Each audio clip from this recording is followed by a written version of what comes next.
qui n'est partout ailleurs. Toyeli Soussou. Voici pour vous une excellente nouvelle. Canadian Call Center, c'est nous. Tozo faciliter obtention de visa d'études, entrée express, visa de visite, Oyoya Tourisme. Pour tout renseignement, Bengabiso. Nous sommes joignables 24 heures sur 24. Au plus des 143 89 61 44 869 ou au plus des 143 99 28 23 412. Rendez-vous à notre adresse Dodoma 172 boulevard Willery, commune de Kinshasa, quartier Mongala, référence Rawbank et station Kobil. Ou encore, visitez nos différents réseaux sociaux. Canadian Call Center, chez nous, t'es satisfait ou remboursé. Les frais administratifs de bureau se payent à l'obtention de visa. Avec Canadian Call Center, l'international vous tend les bras.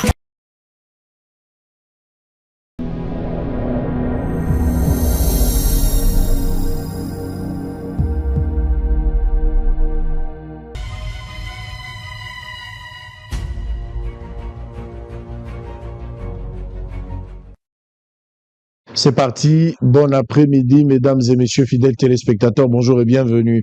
Bozaï Belé, Liboso Abateve Nabino, na Tombe Libino Bolandi Bola, Monazoli Ketenyon, Sozana Molongo, et Sika Bozwami. Bobolanda Biso, Bisika Nyon, So Bozwami, Bato Bazana Ilebo, Bozana Kikwit, Bozana Mangai City, Mbote Nabino, Bobolanda Biso na Chikapa, Bozana Kamwesha, na Pesibino Mbote, Bato Bazana Gemena na Karawa, Bozana Businga, Bozana Guadolite, Bozana Lubumbashi, na Goma, na Bukavu, na Walikali, na Beni, Bozana Komanda, na Irumu, na Iga Barrière, Mbote Nabino, Bandeko Bazana Kinshasa, Bozana Londres, na Paris, Allemagne, Bozana Afrique du Sud, na Bituka Nyon, Sika Bakongole Bazali, na Bao Bazana Congo Brazzaville, Mbote Nabino, na Zolikiete, Tokoleksa Bango Rabalam.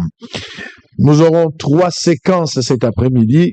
Mais à Liboso na lobaki ndenge bino moko bosengaki parce que bino nde bozwaki mokana ya kotambo sa vidéo toza na week-end bolobi te bosali ba recherche bolobi aujourd'hui cette écriture est accomplie vidéo ekukisana makambo moto alobaka lekambo prophète alobaka mwana na moto alobaka bino moko bobengi prophète bino moko bolobi azali mwana na moto alobaki me bato batiraki attention te tosengi azonga parce que zanda kuna yebo momesano azali expert maison ba question yoso ezali na économie makabo etali finance to benga surtout économie nde mosana yango azali professeur d'université akotangisa labité lo ya ndenge na ndenge nzambe asalisi atangi yango alors makabo ekotala économie to benga ba charlatan to tika expert ya koloba makambo na ye prophète azongi sur lelo bozomona tout à l'heure il s'agit du député national et professeur en économie, professeur d'université ou des universités si vous voulez, Monsieur Godem Poyi, les pasteurs. Tout à l'heure, on va commencer.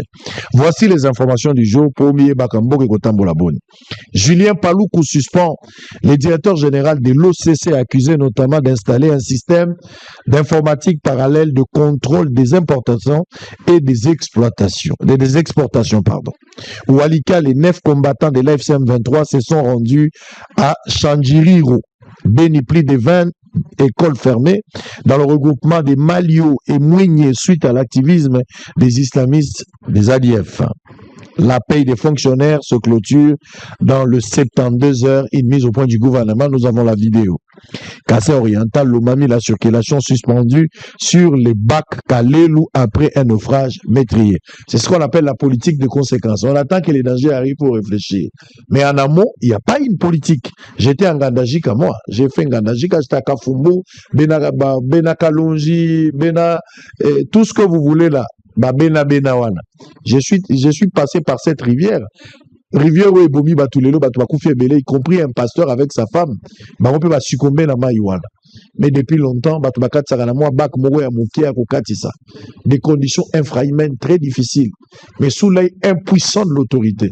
Les gouverneurs n'arrivent pas là-bas, les ministres n'arrivent même pas. Finalement, ils sont abandonnés. Mais pendant la campagne, les chefs de l'État étaient passés par là. Mais après campagne, qu'est-ce qui est resté? Ou qu'est-ce qui est devenu Ngandajika après campagne avec tout ce qu'il y a eu? C'est déplorable. Il y a un pasteur qui est parti avec sa femme. On va terminer avant dernière information. 84 Congolais parmi les 175 personnes arrêtées dans une opération de l'immigration en Zambie. Béni. 1850 candidats finalistes détenant des faux dossiers scolaires démasqués par l'IPP. Nangana le biloko moya muki avant to banana révérend sur une image héritier va vous mettre ça peut-être en illustration. Gouvernement azwaki mokano pona ko changer makambo etali ba passeport. Gouvernement lobby il faut to na ba passeport ezali sécurisé, passeport mo ezali na standard international. Lelo passeport tozali nango nous n'avons rien à voir et à quoi envier dans le passeport à la France. Tous ont le même type de passeport en termes de qualité. Vous pouvez vérifier le nouveau passeport, même passeport aux États-Unis. Sur le passeport on a mis lelo, et un passeport est un standard vraiment un monde. Et ça il faut minimiser. Obtention d'un gros passeport à $79 ou $99, les autres banate. Mais aujourd'hui les gens arrivent à payer même jusqu'à $200. Ma zone d'ombre qui est belle.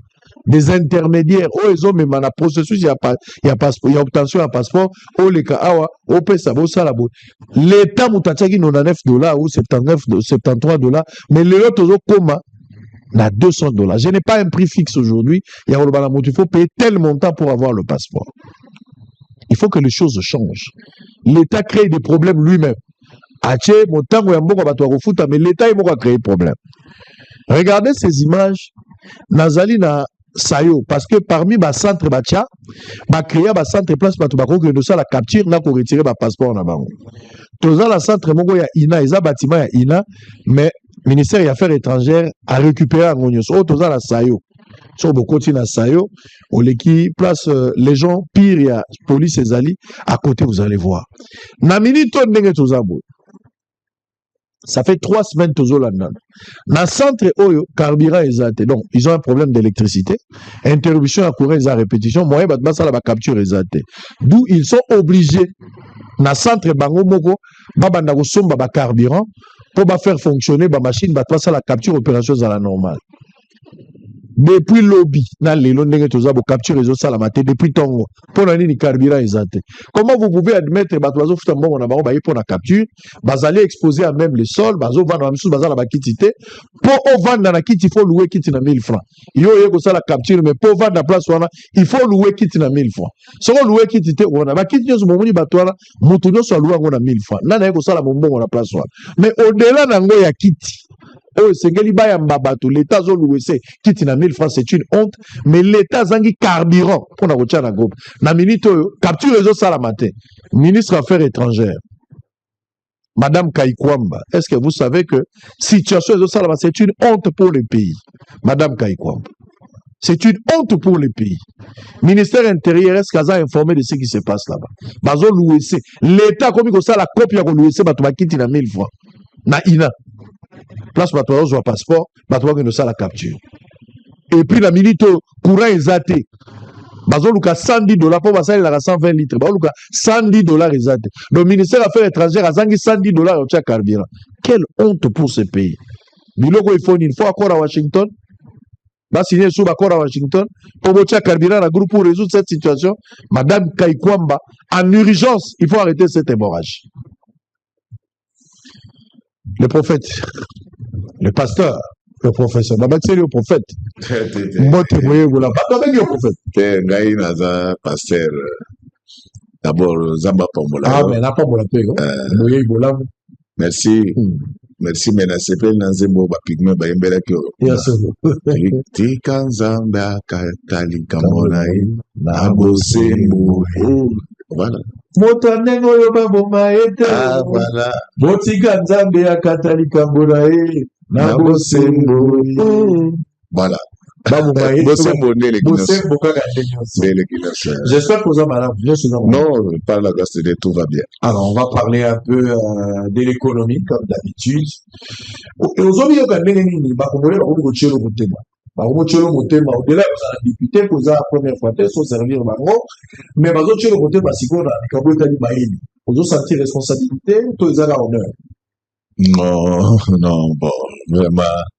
Ngai na tigala jamais oloba na bina ngai ke na leki baninga na maele mais sango na koloba ngo pona bango parce que yo yebi ngai musala oyo ya kosala monitoring économique na mboka Congo na banyango depuis Mobutu donc eza makambo na banda lelo te na koloba jamais que ngai na leki batu nyonso na mayele te eza bongo te, mais seule certitude c'est que na omela mwa moke na classe nazaka na ba information mwa mingi na fonctionnement ya économie ya mboka na biso pe na sur le plan international na lingaka ke bato babanda korespecte université. Omoni na mboka na biso bapoliticien bazosakana na université makasi, okomona eza secteur oyo batikala kobakisela salaire te. Omona basecteur nyonso bazolinga bazobakisa me kuna me bango moko soki basali bokonzwa na nsima bakesomba badiplôme kaka na université wana. Donc ngai komba na ngai ezalaka ke population na biso azala malamu, président na biso azala malamu, peuple na ye abetelaka maboko mikolo nyonso, me nalingaka mpe ke bato barespecte université. Donc na bamboka nyonso oyo esalama normalement, l'université a un mot à dire sur évolution ya société. Mais pas na biso côté wana on dirait ba politicien barenga ko intimider bato. Avec moi ça passe pas. Ça ne passe pas. C'est ainsi que oyebi ebele ba yebi biso tozwa kam ville en otage na camarade na ngai de res mémoire le pasteur de Stoko. Musa na biso zali ko banza. D'ailleurs awa to sali le côté. Na 2012, tango gouvernement 2012 et puis ça TVA. J'ai agi de la même manière. Na telimela bango, na ebisa bango ke TVA ya to unique ko simbate. Fonds monétaire telemela ngai, gouvernement telemela ngai. D'ailleurs gouvernement tangwana basenga ka Rugiza longola ngai na DGDA. Heureusement que Rugiza c'était monsieur, c'était pas comme Batrion Soyo. A ebisa bango que rien à voir. Donc tozo salango po temboka na biso ko appelle lokola bato. Ba oyo bafinga ka biso na tango TVA lelo balanda makambo nyonso na ibisaka bango. Makambo ya Bukangalonzo na ibisaka bandeko na biso na ke Bukangalonzo c'est un sol sablonné. On ne peut pas faire du maïs sur un sol sablonné. Et regardez makambo. Monica yango na sepelaka no parce que yo vous êtes monsieur, vous allez lokola mwa bateau bapesaka $200 te kenda finga ko dempo ya nanga mutu lokola nga ko taranga pesa bien so batindi ofinga na bandela vous êtes monsieur jamais groupe ya bato moko boye soki na kangisi awa yo nakangisa bato na kangisa bango te eza éducation na bango. Mais likolo à $200 mboke fait kufa. Bateau bazotinda bango na ba $200, ce sont des voleurs, ils ont volé des millions. Ils ont volé des millions.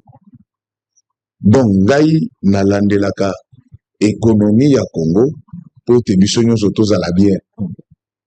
Tosala pe makambo ndenge bato nyonso basalaka normal. Oyokaki moi mikolo mikele kakawa na baninga na biso ya DGDA.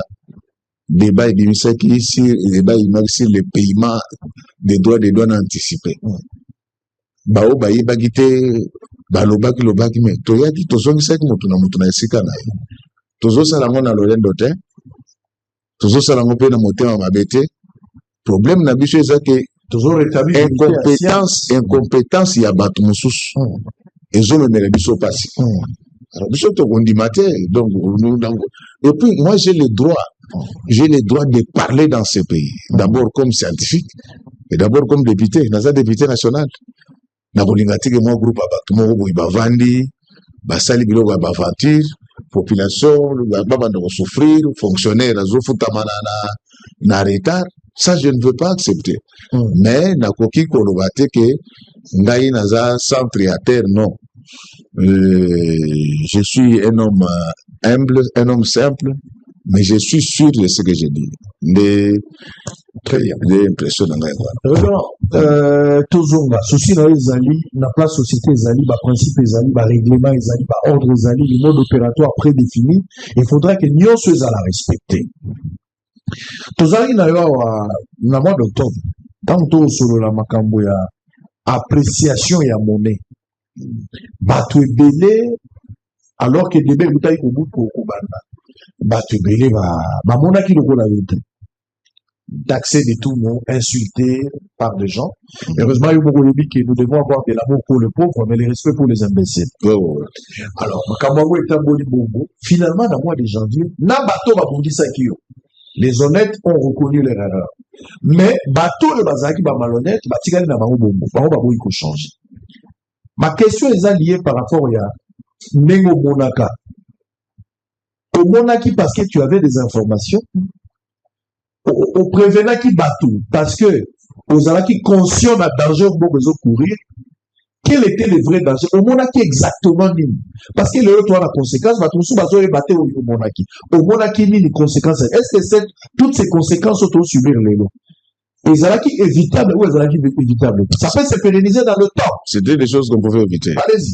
D'abord, on a précisé, parce que dans mon moi, bateau se balingua bandawolo makambo ya monnaie. Monnaie mutunyo so ko no bayamote ezate ke pour sala ko sala na ozo sala na banque commerciale okomi monétariste donc au moni bana o to pesa cours ya comptabilité générale na premier graduat dès qu'à si cours à premier graduat soka maîtriser ngo bien à cause sala na banque commerciale parce que bande ko nyoso mona kamili bazana bakisha ba banque mosala ezaka moko ba manipuler kaka compte moko compte client, sous compte au débité, au crédité, au débité. Alors, voilà des ça tout le monde est très humblement. Moi, j'ai rédigé une thèse sur la monnaie. Très humblement, j'ai fait mon stage sur la monnaie, dans une banque européenne. J'ai fait mes recherches na banque centrale na eleko ba directeur ya ga bazala kwa les lobbying bazana ba retraite na tangi saka monnaie na monnaie qui déjà que nzela o bato bazozwa ba yebi monnaie congolaise yango il fallait soit garder mwana mabe na mboka na biso il y a des gens qui pensent que ce qu'ils ne connaissent pas n'existe pas. Ça, c'est de l'ignorance.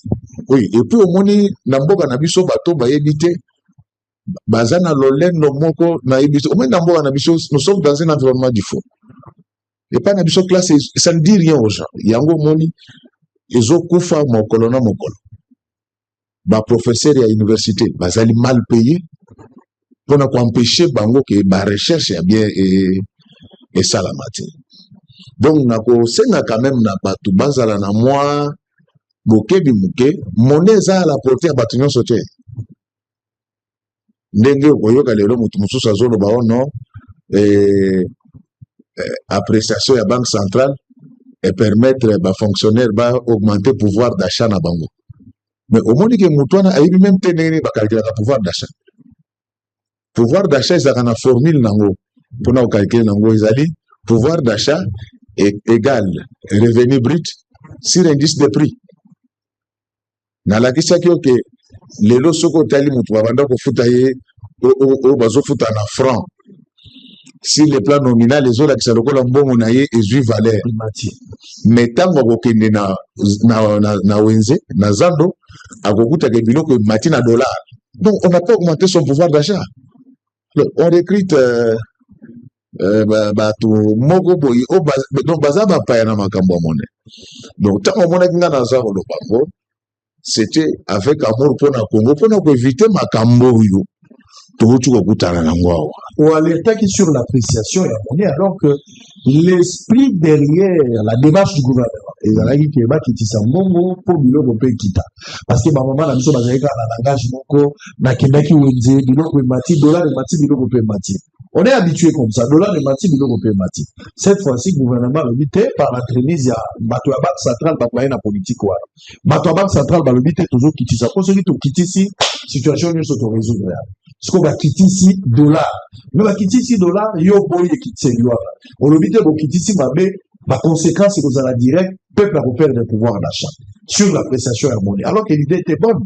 Qu'est-ce qui était de faux dans cette démarche oyo yo étudiaki en tant qu'expert en matière pour condamner cela pour les conséquences des arrêts. Sango na bamboka nyonso mobimba soki boza na production te mbongo na bino ekoza valeur te. D'ailleurs na politique monétaire le premier instrument pour apprécier monnaie c'est la production.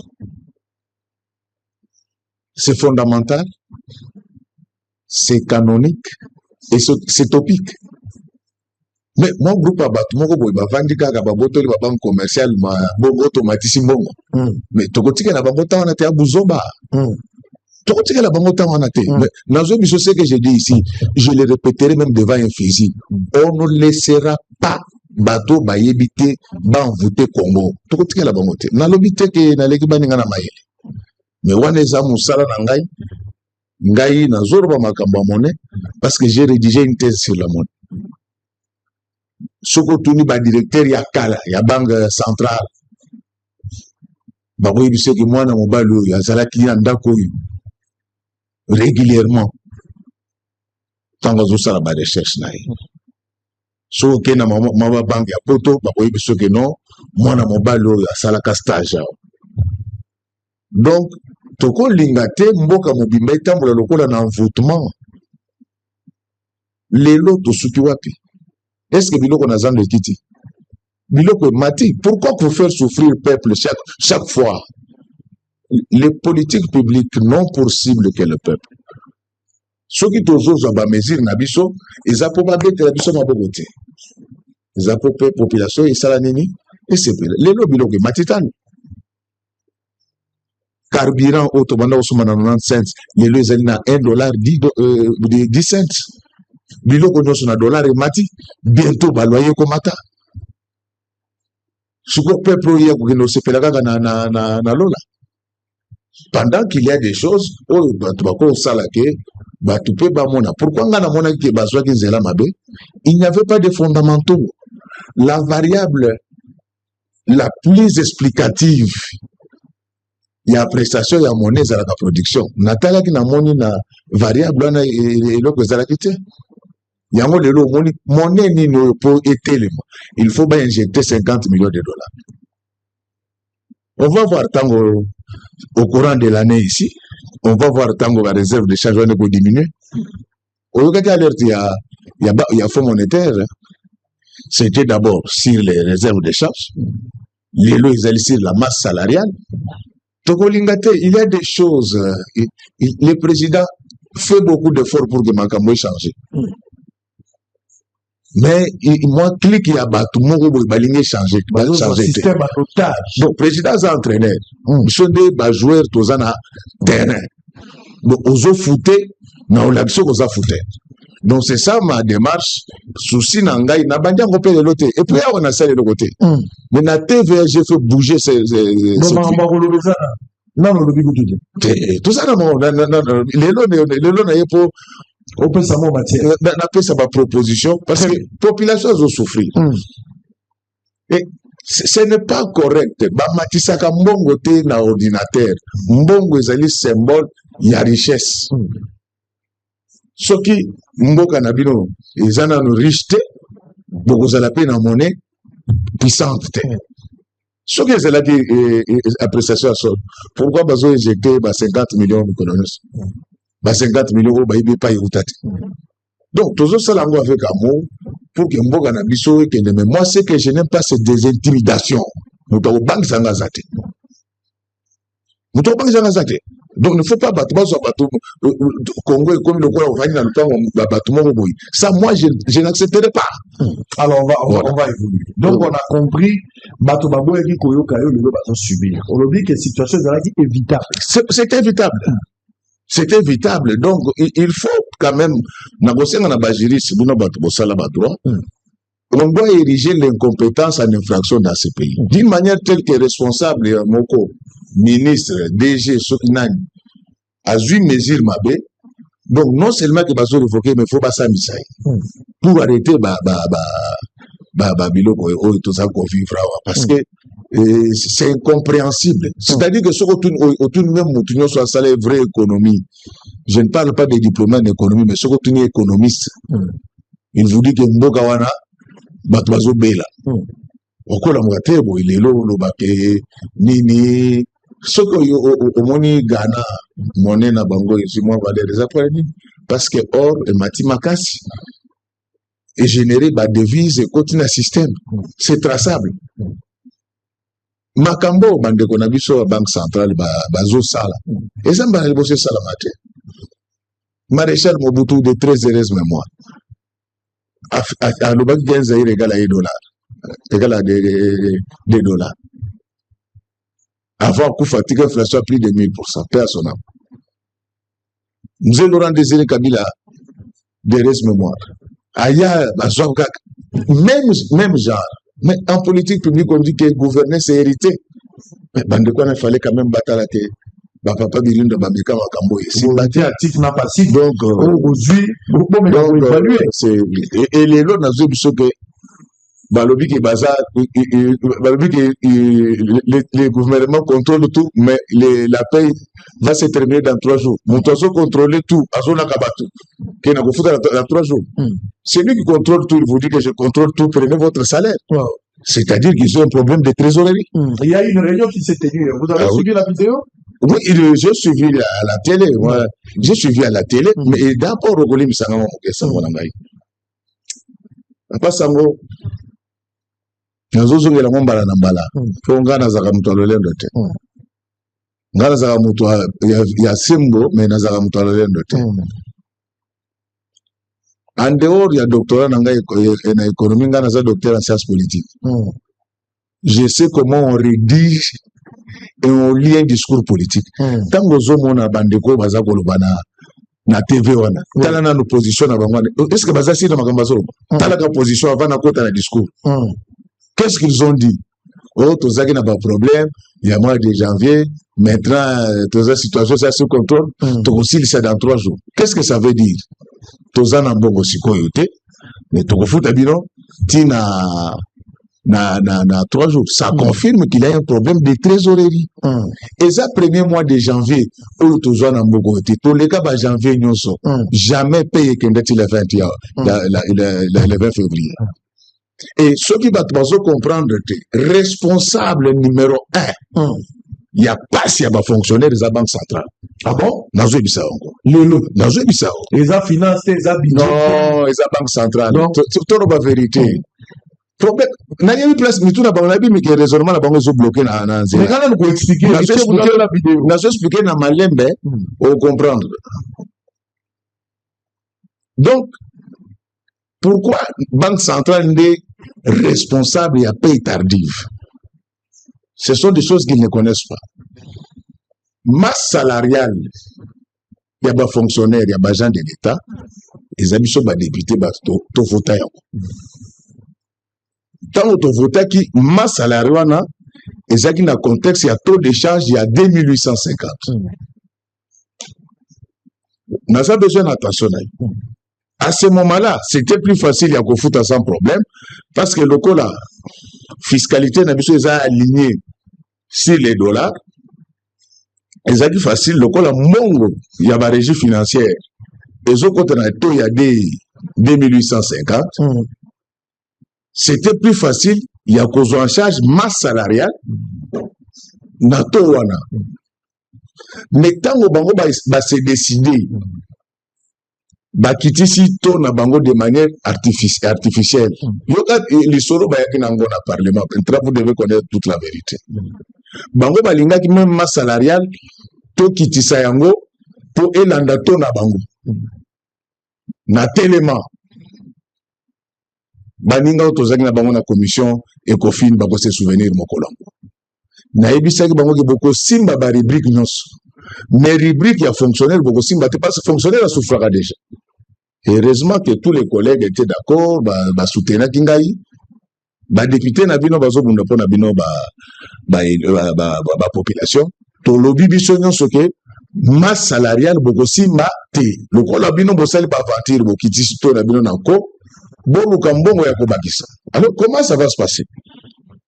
Tant yo kitisi recette, na to ya 2200, pendant que masse salariale est conçue na taux il y a 2850, c'est-à-dire que recette est aux alamoke, mais masse salariale est incompressible.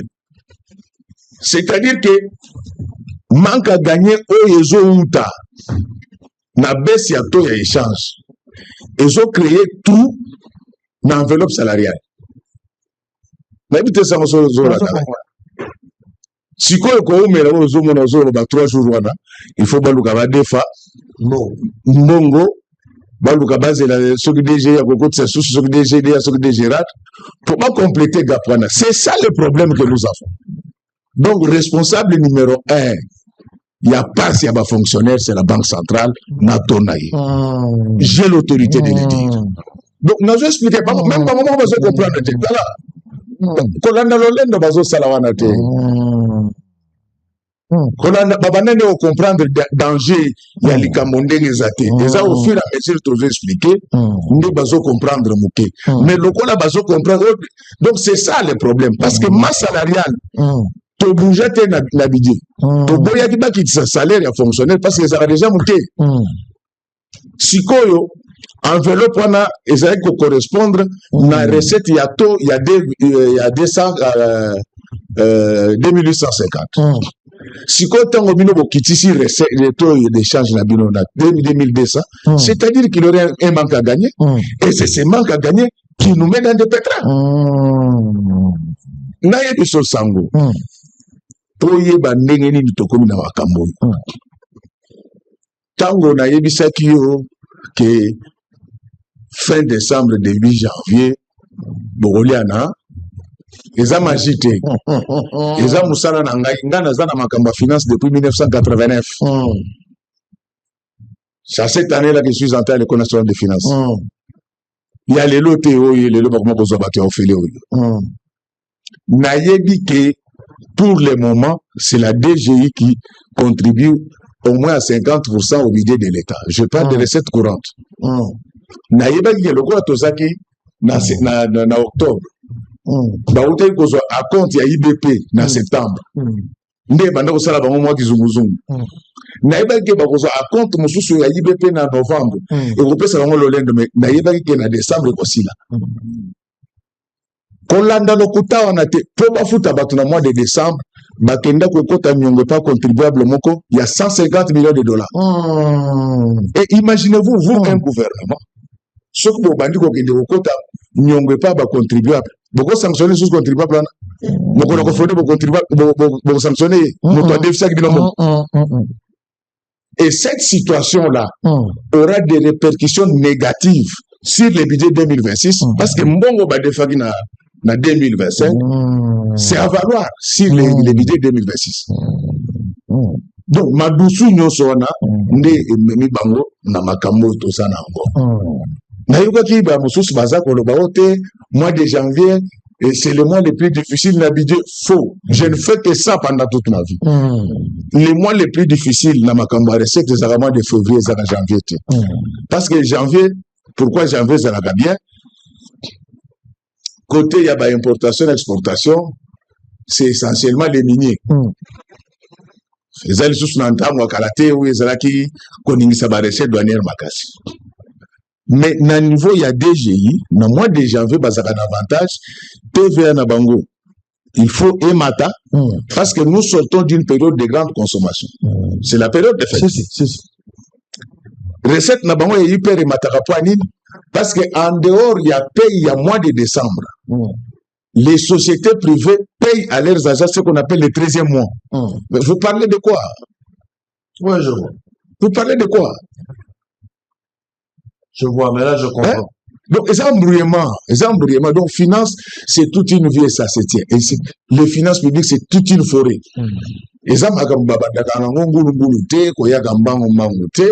Donc, nalobi na ngate ke na leki baninga, mais soko yena makambo na oliayo. Très bien. Héritier, il faut tout le monde en avoir pasteur. Les hommes sur la natumie balé. Kotika et Mogote, Kotika n'a pas offert. On doit être ensemble pour parler de temps en temps. C'est ce qu'il faut respecter. Révérend, on a compris que responsable numéro 1. C'est la banque centrale. C'est la banque centrale qui a contribué la difficulté. C'est la banque centrale. Non, rien à voir. Mon gouvernement. Mon ministre de la finance a aussi la gaffe. Mon ministre de la budget a aussi la gaffe au monde en Gaï n'a pas battu. Je mets ma vie dans la zone menango. Donc, awa, mon oiseau qui est la mission malheureux comme une banque centrale. Donc, ce qui est à bousculer qui taux d'échange, enveloppe salariale, et l'ingé balle à la recette. Et c'est ça le problème. Et quel est le danger maintenant qui nous attend? Donc, il ne faut pas croire qu'au mois d'avril, la DGI va faire des miracles. Et tout le monde condamné par la DGI, vous condamnez par la régie financière, parce que ça va monter. La régie financière, ça peut être victime. Il y a appréciation. Il y a politique. Mankiona, oui. Tomankiona. Bon, on peut pas être victime. Et un grand danger, lorsque vous êtes Congolais, vous alimentez la corruption. Donc, c'est une très mauvaise politique. Mais les lots, quand on a compris ça, sa solution, on a expliqué. Parce que, parce que, s'embrouiller, nous comprendre parce que, récemment, on a souka. Donc, parce que, tout n'a est-ce que, bis on a un problème. Mais, on a un problème. Parce que, ce que vous ça qui tote, enveloppe, il y a salarial, et il y a balana, prévision autosalaki. Parce que, tant qu'on a ça, la budget 2026, tant qu'on a un taux, tobo tutu, tant qu'on a nango, to bouger qui ba ligne budgétaire non sommet biso ba député to yokanaki ba kosimba salaire ya fonctionnaire parce que ça a déjà mouké. On les abros ça là kosimba. Alors maintenant tant que tu revoir ba budget parce que na ebisa ko que na budget en 2026 to na bango faire perdre na pays au moins 2 milliards de dollars. Ne makamonyo soto zanango. Na to abututua. Oui. Appréciation oui. Et puis donc moi un discours politique varie selon l'auditoire. Tant que vous avez communiqué, il y a gouvernement. Tant que la position à Bango, vous avez que bateau va convenir dans la donc position à Pamba, position de mais pas bien à Bango parce que mon troisième la situation est sous contrôle. Ce que mon la situation sous contrôle. Mais pourquoi ce sont 3 jours? Très bien. Allez, tout ça en direct. C'est-à-dire, tu comprendras que si va fonctionner, va foutre en arrêt. C'est une conséquence logique. Il y a appréciation à Makiona. Il y a tout à Botutu. Donc, l'élo Banque centrale à Sumbididi, place aux aléas. Donc, Banque centrale à Sumbididi, à comprendre qu'il m'a camboté, à boire qui koyoka. Je parle. D'abord, elle ne savait pas. Je les jure devant Dieu. Bango Bayeba quitté que mesure na bango ne ko impacter finance publique exactement on a bandu ko loba na bisa ko ke na kuta ebele na bango to kuta na ba supermarché prêtre on a raison mais to kondimate na TV ba pekisi biso mais bon kondimate jo ke ne ran conséquence ya ngo yangwana c'est du spectacle de c'est-à-dire que tant bazo ebisa bino ke ba kosili ça paye na dans 72 heures. Ça sera le 20 février. En réalité, le 20 février, ça date où il fallait tout fonctionner de salaire dans le mois de février. Si vous voulez clôturer dans le mois de février, paye le mois de février, c'est bon d'accord. Le gouvernement va clôturer le 20. Paye en février, c'est bon d'accord. Ça dit, bateau va sur le 20, ça va sur le 28. Donc, ce sont des choses, je vous dis, moi je vois ndenge président et la République a un souci que makambo etambola. Mais peuple fois il que président cause la partout président cause la banque centrale président cause la ministère et sport président zana ye musala asacha batu esika na esika mobutu abanda loba mutu na mutu abongisa mutu nyonso place azali et nazo interpeller ba chef ya ba regroupement politique. Toujours gérer à venir ya bateau. Ce que va passer bino kota et pas président, boluka bateau. Bateau penzako, ndenge mobutu banda koloba un monsieur. Très bien. Na lingi bon me ngai mutu mais MSI. Alors, bateau ba Hollanda biso, il y a des termes, na opinion, bateau muso ba yebite ba yoka vraiment ba comprendre. C'est ici que na lingi tous moi en méthodologie, vraiment avec beaucoup de pédagogie, au courant ko expliquer, on peut savoir cours pour za motei et sengeli ote ya bateau ba yeba. Appréciation na yo nini ozana sur la mobilisation fiscale congolaise. Ozana appréciation pour le moment.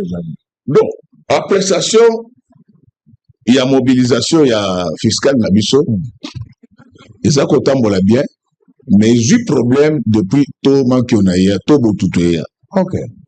Parce que, parce qu'on comprend le système, nous sommes un pays à économie extravertie. Na économie na biso, tolia gamingi biloko uta kalibanda, totika kapeka kalibanda. Alors, na bamboka ndengwana, système fiscal nango ezalaka aligné sur ba devise forte. Dès que yo sakani na taux d'échange, ça emballe les recettes. Donc, côté on a surtout ba recette qui dit lelo, faute penza eza banque centrale. Faute munene, eza banque centrale. Bon, une mauvaise politique monétaire. Oui, c'est ça qui vient tout dérailler. Est-ce que dans moi déjà fait au yoki régime au émission de performance 100%? Nie. Elanga kanga bana, elanga. Nie. Aucun régime n'a atteint ces objectifs, ces assignations, notamment du fait il y a taux d'échange Botuto. Il y a un des hommes, donc il n'y a pas de taux d'échange qui babé, et les autres ont battu. Il y a des fonctionnaires, on a bassé bango, bazolo banabie tenicolo. Donc ce sont des choses qu'il faut que nous devons éviter. La banque centrale a eu une mauvaise politique. Je l'ai dit avec beaucoup d'amour. Je l'ai dit avec beaucoup d'amour. Responsable du chaos que nous avons. Ah bon? Ça bango ba yebaki teke nini na bango ne kozana. Papa na kotuna ngaiti. Quel est on peut dire batina nga ba question na réseaux sociaux. Quel lien entre le taux d'échange et les finances publiques? Et d'ailleurs, ce que j'ai eu l'occasion de organiser pour la finance publique approfondie, en direct pour les conséquences sont réelles de nos banques centrales à Sumbididi. C'est-à-dire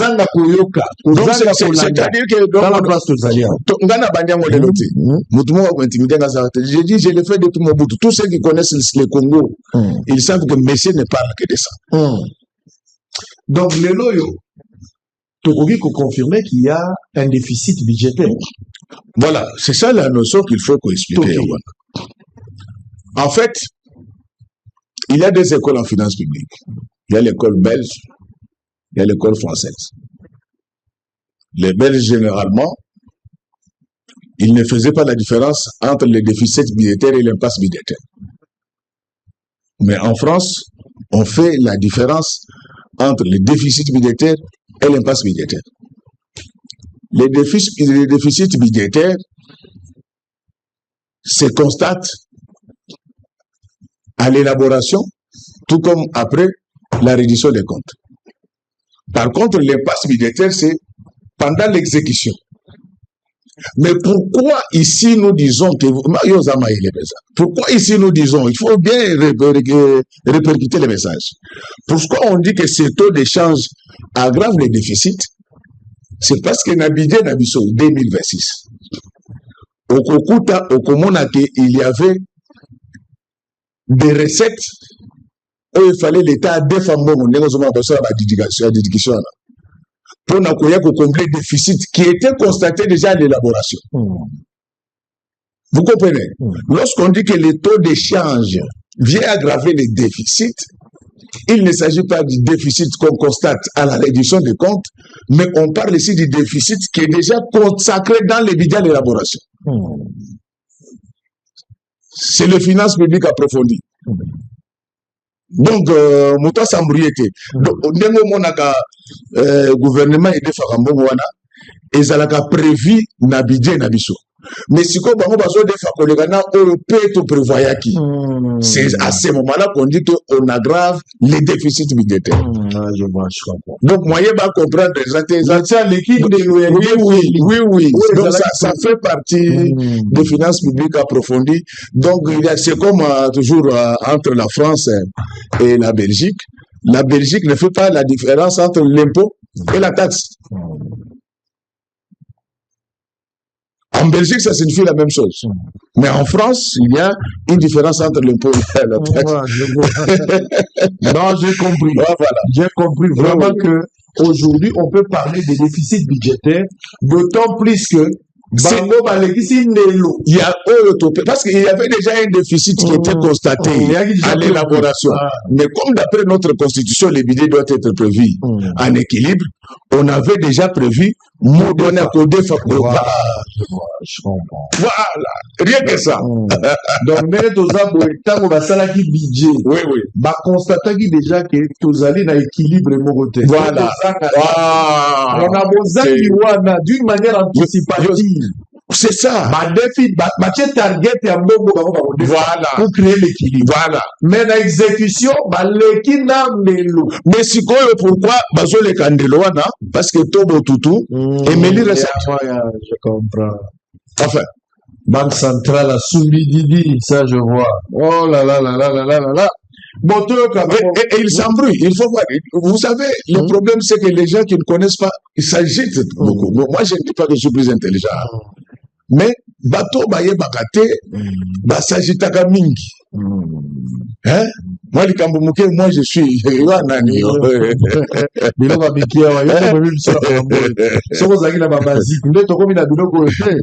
Déficit budgétaire. Oyo moko. Au betito ya makiona, au betito botutu, automatiquement les conséquences sont réelles. Il y a un déficit alors que c'est évitable. Bochaki déjà target à Kodefa. Pourquoi n'avez-vous pas respecté target au bino Bochaki? Alors vous dépassez parce que ton abino est au meilleur. Donc il n'y a pas d'argent en fait. Et d'ailleurs, je vous préviens que quand au Moni, Bazo c'est l'échéance au mois d'avril. Pour Bazombongo. Mais bazo bosana ke ba defaki déjà bambongo ba contribuable na décembre pour ba futa bato. Batwana avant ba futa ba ko rappeler bino que bosana déjà il y a mis balé. En droit fiscal, il y a ce qu'on appelle la rétroactivité in missus. C'est-à-dire que quand on futa impôt nayo des sociétés nayo, on futa ngo sir activité économique, il y a année où on a été. Et ça, il y a année passée. Or, année passée, chiffre d'affaires, il y a entreprise, et ça est impacté par Tobo Tutu. Vous comprenez? Et ce côté, il y a un droit fiscal, Nabiso, Balobiso qui est résultat négatif. Impôt que fout vous avez 1% de chiffre d'affaires. Généralement, nos entreprises, base à la bassali, recette, base à la bassalité, de bassali perte. Et donc, tant que vous voyez que taxer Bango, na 1% de chiffre d'affaires, ça sera sur base d'un chiffre d'affaires minoré par le Tobo Tutu.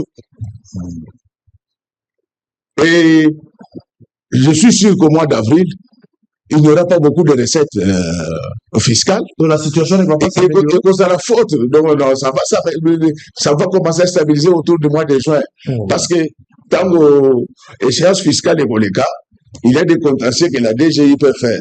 Tant qu'on va retrouver en gros. Parce qu'il faut que vous ayez les trois acomptes. Les acomptes de 25, je ne parle pas du 25 parce qu'il y a plusieurs 25. De 25 septembre, de 25, pardon, juillet, septembre et novembre. Et ça n'a pas compte au Bafouta sur l'impôt des sociétés. Moi, on a pour maintenir moi souffle. Mais si yango n'a pas conseil, n'a pas fait ça bango. Le cola tout boutoulier ba recette. Tony n'a pas fait ça bino. Ba dépasse le cola ba dette publique. Ba dépasse où il y a investissement. Et c'est la langue Bafouta ba toata. Batouazo souffrir. Nous voulons que la paix règne sur cette ville et sur toute l'étendue du territoire congolais. salaire ya moto ezali na caractère alimentaire donc ba dépense mosusu apamba pambana ba voyage ezangatina à part président moto azokende lukala biso di l'RDC na États-Unis bino ba mosusu to vanda soko bolingi ba mission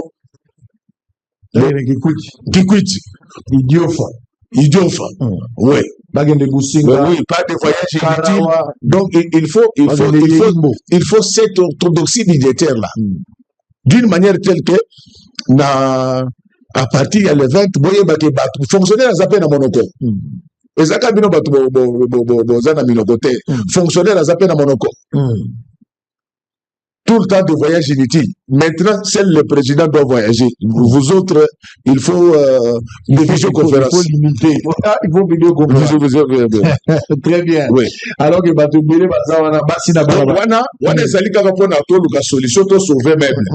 Même ça les autres ozela bango ba solution. Nazo zonga pour des d'autres solutions avant de terminer. Besoin d'abisso, besoin de bénéficier besoin de besoin court, bon comprendre. L'objectif poursuivi derrière cette émission, c'est pour aider les pays. Tous un intérêt beaucoup égoïste. Nous n'avons pas des intérêts mesquins. On ne se tire pas de la gloire ici. On n'en a pas besoin. Problème de la mission Zali Boyoka. Les conséquences sont réelles. Parce que les prophètes, comme on l'appelle aujourd'hui, mais il est pasteur honorable et député. Les gens ont dit des choses. Tant que le peuple a pour perdre le pouvoir d'achat. C'est comme si tu as exagéré. Mais les conséquences sont là. Et les responsables principaux ici, c'est la Banque centrale. La Banque centrale a créé un déficit. Vous imaginez que tant que vous avez prévision budgétaire, vous calculez la 28. Toi, il y a un qui a 22. L'exécution, moto, c'est qu'elle a fait ça la 28, après, la 22. L'État a perdu le mot. On a budget, on a le problème de l'État a perdu le mot. Baza conscient que l'État a perdu. Pourquoi on va dire qu'on dit mal monté? Tu vas pas comprendre, il faut ça comprendre. Tu vas pas comprendre. Quand on a expliqué, oui, je comprends. Allez, on va prendre le deuxième élément. Gouvernement Yemo. On va suivre le Premier ministre Julie Tsumino a présidé une réunion extraordinaire de conjoncture économique à Kinshasa. Objectif a été évaluer la situation et la trésorerie. On va prendre ça, mais vous occupez une vidéo que je vous ai montré tout à l'heure au ministre à Finance, ministre à Budget, Banque centrale, la télévision pour rassurer les fonctionnaires à ce qui concerne la paye. Les banques centrales ont une unité, mais Moutadjem sur la situation de la Banque centrale. Quand on a expliqué, qui a voté. À un certain moment, soit on a un débat d'idées, débat scientifique, débat si c'est que les profs disent, ils ont mal monté, mais donnez le contraire. Parce qu'il y a le bas qui a tout ce qu'il avait analysé, toute la prophétie, d'une manière préventive, c'est ça que nous sommes en train de décider aujourd'hui. Mais si vous pensez que lui l'avait menti, qu'est-ce que vous avez apporté? Pour conséquence, vous allez voir. Et que là, tu as vu janvier, février, donc la situation peut encore s'empirer davantage. Pendant ce temps-là, le peuple appelle des pouvoirs d'achat. Fonctionnaire à Rosolana, il a collé le pouvoir, c'est une. Ça, c'est là. Moi, je l'ai dit. Le gouvernement le dit 3 jours. Il y a des fonctionnaires qui n'expliquent pas. Moi, il y a mon salaire, les a brossada. Salaire, brossada. Possible ma salaire, il y a mon dada, au bout de passa. Il passe à si ma brossada.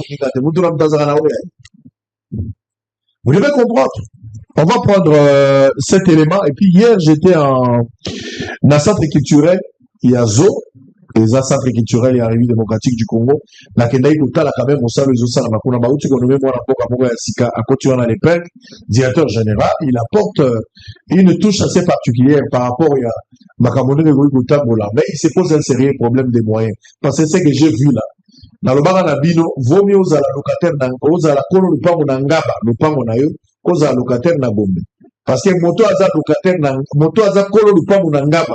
Aza na héritage à boutique et la parabana, nous sommes des héritiers parce que notre papa nous a laissé une parcelle. Si vous yo za la bombe, za locataire, boutique et la banque garantie locative. En image, on se retrouve après. Depuis des années, ils savent qu'au premier trimestre de l'année, il existe un glissement en termes d'opérations de paie qui doivent être réalisées parce qu'au niveau du premier trimestre, particulièrement au mois de janvier, il y a des nouvelles mécanisations et des nouvelles mises à jour qui doivent être opérées. Ces nouvelles mécanisations et mises à jour liées également à des ajustements, ajouter à cela les contraintes d'ordre sécuritaire, ont imposé à l'État d'adopter une stratégie de payer de manière progressive l'enveloppe salariale des agents et fonctionnaires de l'État. À ce stade, pour les mois de janvier, contrairement aux bruits qui sont en train de circuler, le gouvernement a payé avant le 28 janvier de ces mois de 2026 les rémunérations des personnels sensibles de l'État, donc les personnels relevant des services à mise à jour mensuels. C'est notamment les éléments de nos forces armées, les éléments de la police nationale congolaise, les membres de la DINACOPé, donc les enseignants pour la province de Kinshasa. Ceux-là ont été et ont touché leur rémunération avant le 28 du mois de janvier. Pour les autres catégories, compte tenu des glissements, les pays ont continué au-delà de la date du 28 avec les médecins qui ont été payés la semaine passée. Aujourd'hui, je crois que la paye va continuer encore. Je crois que dans les 72 heures, nous allons clôturer les opérations de la paie du mois passé. Ces ajustements sont notamment liés, comme je l'ai dit, au rythme que nous effectuons ces opérations, compte tenu des mises à jour. Donc, les populations congolaises et les fonctionnaires doivent être rassurés, il n'y a aucun problème. Le gouvernement va tenir compte de cet état des choses dans l'évolution de la suite des opérations. Nous sommes en début d'année. Le gouvernement, l'année passée, a déboursé 59 millions de dollars pour compléter les PDL 145 territoires. Je peux confirmer à nos populations que les BCECO a réussi les fonds, les CFF. Nous avons d'ailleurs clôturé tous les financements qui étaient attendus au niveau du CFF.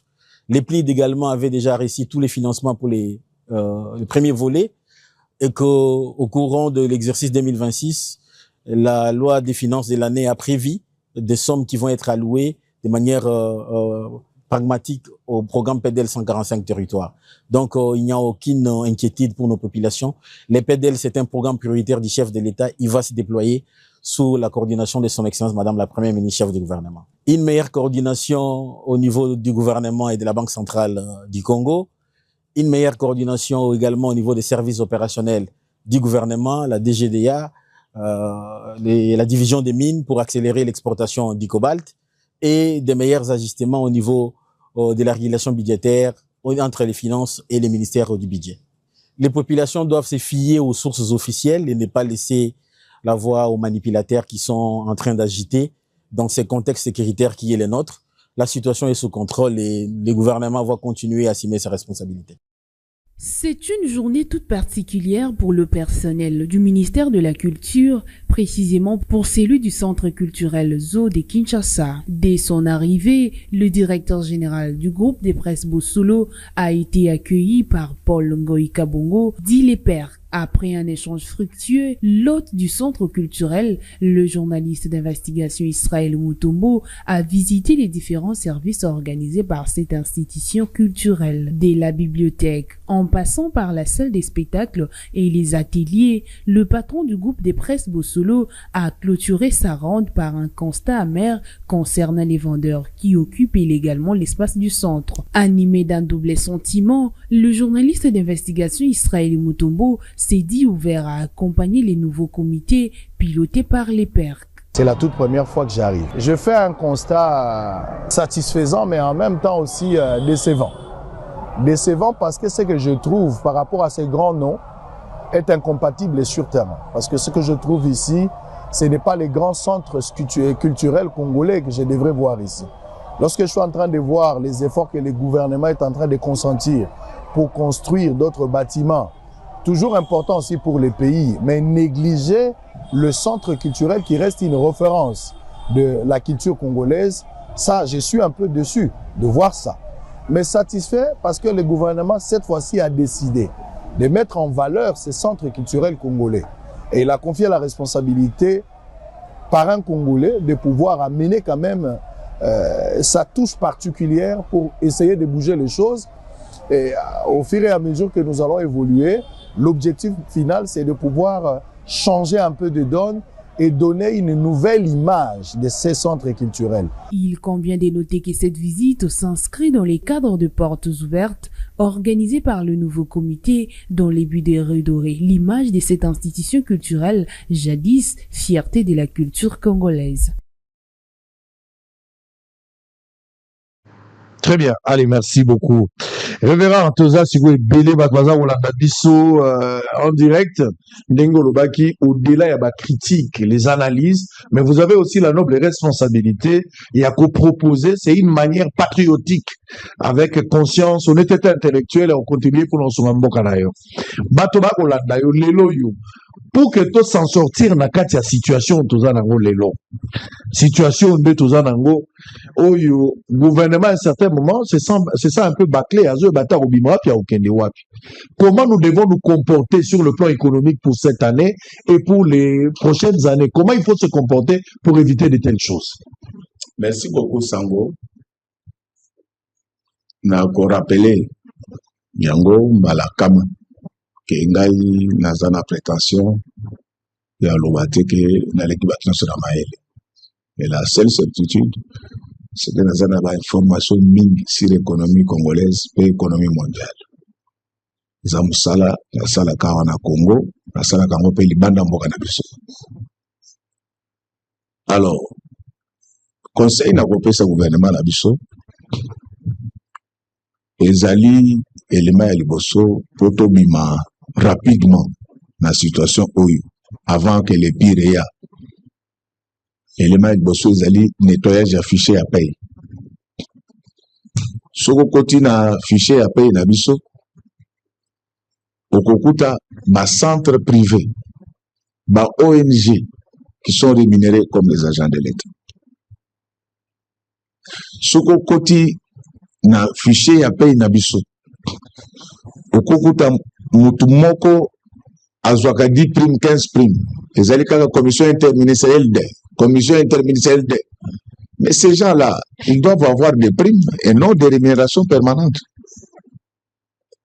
soko ke na budget annexe na biso ezana ba service o ezo émerger na budget annexe o ezanga ba ressources mais mosusu o ezali o ezana ba ressources donc ba service o ezako émerger na budget annexe o ezanga ba ressources et ko banda ko se prendre en charge yango moko sur base ya ba recette bango bazo générer ça va dégager de l'espace budgétaire côté ya recette ndoki monene o aza kolia recette ya Congo taux d'échange ya banque centrale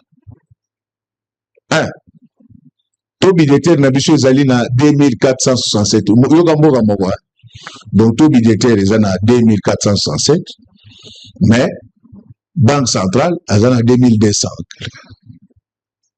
et du coup ozomona que rien que taux oyo faire perdre déjà l'État au moins 10% à la recette nan bobandi beaucoup la makambo mosusu te.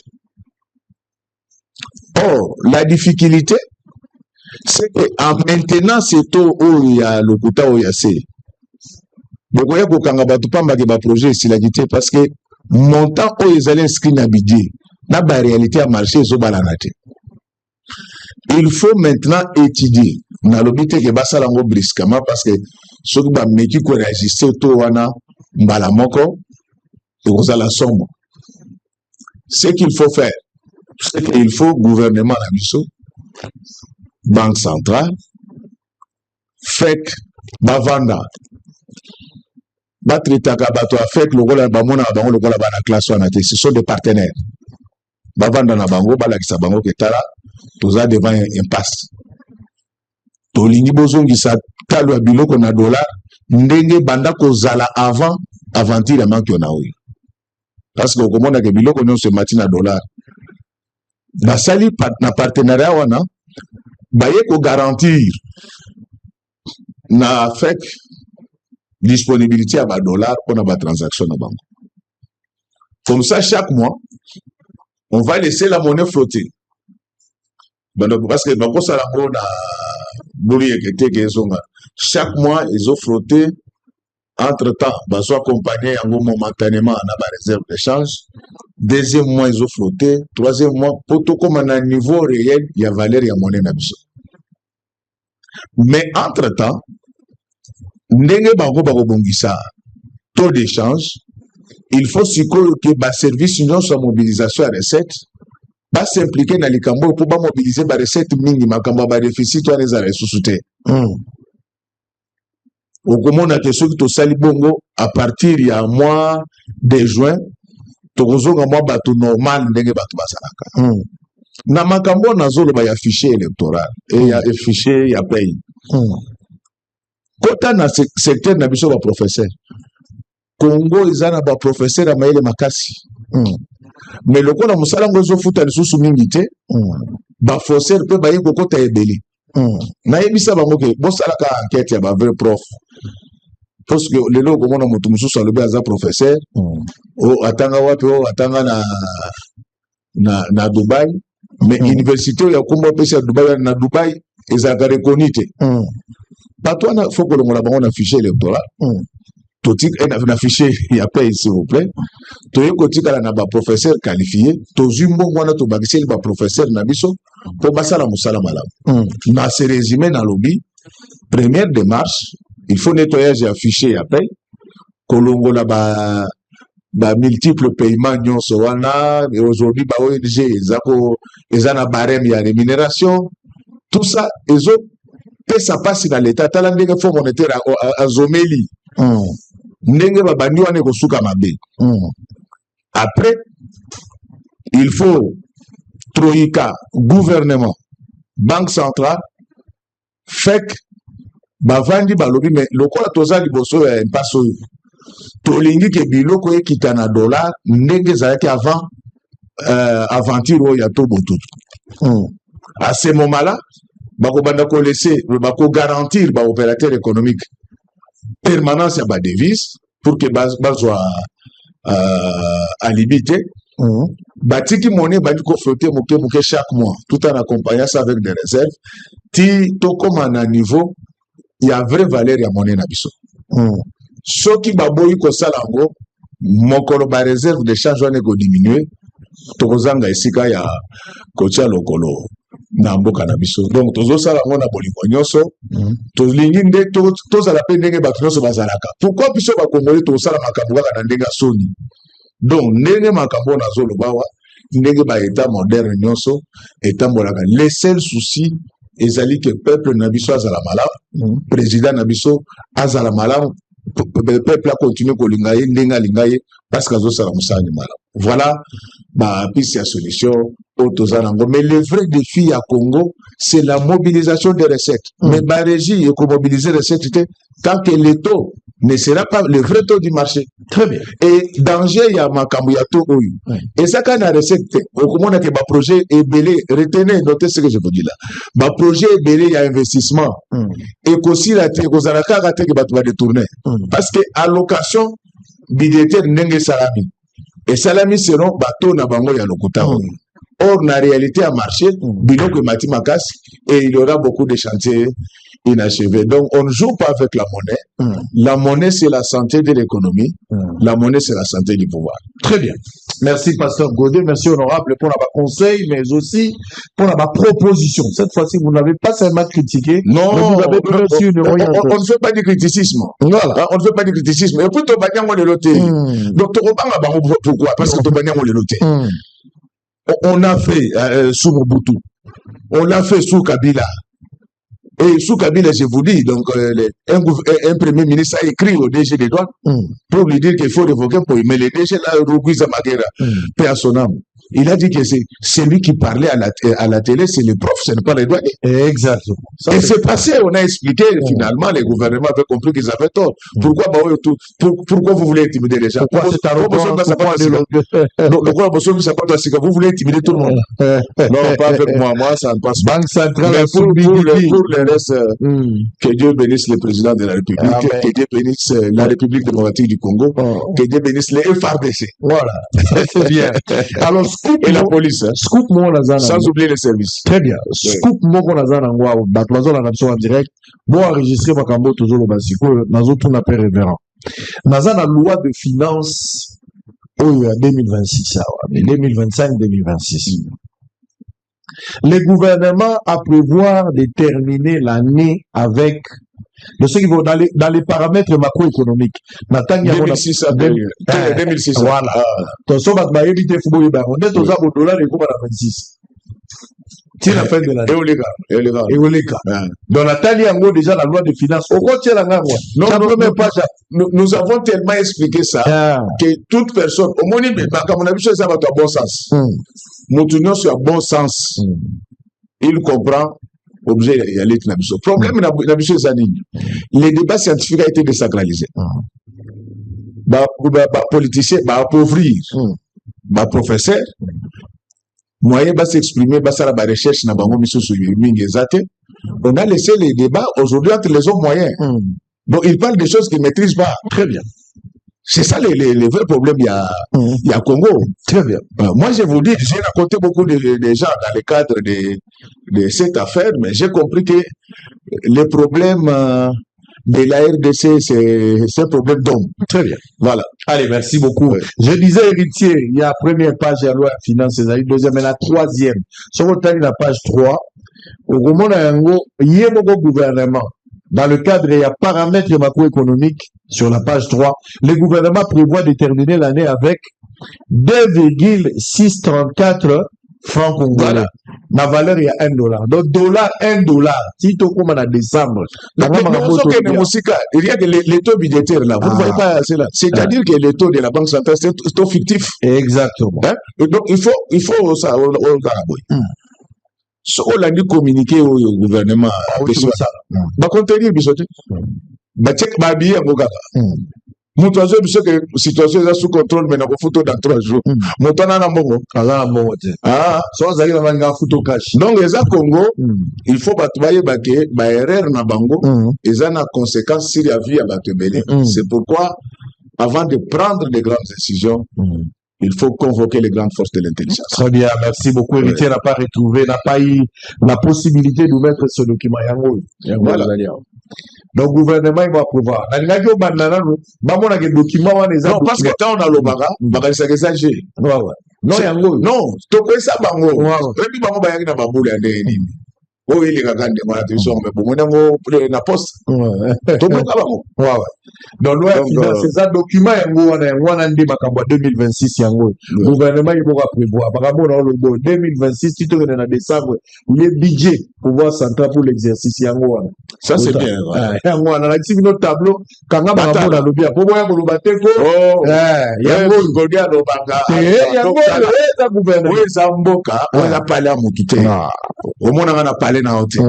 ça c'est le Congo au Salimabe, il faut au symbole aux loi des finances numéro 25/060 du 29 décembre 2025 pour l'exercice 2026. Donc, dollar et ça n'a raison. Non, c'est une aventure. Voilà. Mais on dit que c'est presque chaque mois, c'est 50 millions. Mon monnaie, ça a rapport, était le moment qu'il faut voter 50 millions. Quand on m'a réserve à négocier la tour, comment on Bible lobby, Moutou Mayele, à mon Ramabe Moussika. Donc, nous vivons de manière théologique comme des animaux. Et les gens, donc on interdit, au Congo, on interdit même aux gens de réfléchir. Moi, je refuse.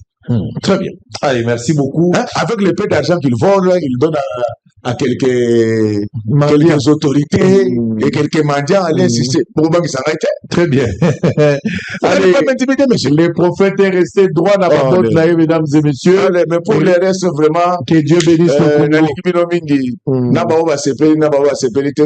Congo. Donc, les gens musala n'angai boza ba témoin na banya molerote. Très bien. Na yebisa ki bandeko na biso ya TVA. Bandeko na biso bukangaloso na yebisa ki bango ke na makambo eko simbate. Très bien. Je crois que les loba kanisa. Merci, raison. Merci la bâtonneuse sur la biso boom crash depuis Matete. Est-ce que vous êtes convaincu totalement maintenant? Roger Baka, yobo sali économie yoki nenge révérend lobby, vous êtes d'accord là? Oui, ça, n'a pas insisté. Donc débat autour na ngona monnaie oyo. Et ça débat économiste junior. Voilà. Parce que ça approfondi. On a comprendre de la Banque centrale. Donc ça c'est de la haute économie. Ça ne se fait pas dans la rue. Très bien. Donc, on a débat côté ça Mathieu Bolo. Merci beaucoup. Donc, nani responsable, la réponse est claire, le pasteur Godet, honorable député national, et lui a fondé. C'est la Banque centrale. C'est la Banque centrale. C'est la Banque centrale. Donc, la Banque centrale, la Bolanda Makambo, vous allez voir. Parce que c'est quand même anormal. Très bien. Comment Motoko ça là, depuis décembre, tu n'as fait vrai pour foutre, le 17 février pour foutre. Non, ça, c'est pas normal. C'est pas correct. Allez, Banque centrale, au moment conseil, orientation, guide, boussole économie qui était. Banque centrale, Assumbi Didi, Tosukizi. À tout à l'heure pour la deuxième émission. À bientôt.